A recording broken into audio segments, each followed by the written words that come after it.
आताच्या क्षणाची सर्वात मोठी आनंदाची बातमी लाडक्या बहिणींसाठी 1500 रुपये आले.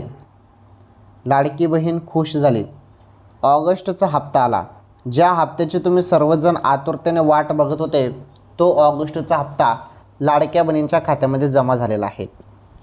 हे बघा, मीडियाकडून मंत्री आदिती तटकरे मॅडमांना विचारण्यात आलं की हप्ता कधी जमा होईल.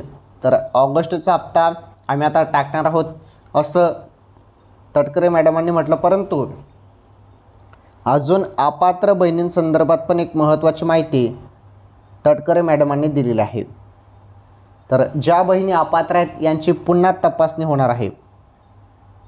पुन्हा तपासणी म्हणजे पुन्हा फॉर्म कागदपत्रे चेक केली जाणार आहेत आणि असं आढळून आलं की त्या काही बहिणी पात्र आहेत तर त्यांचा लाभ जो आहे तो पुन्हा सुरू केला जाणार आहे. ओके, ही सर्वात मोठी अपडेट होती.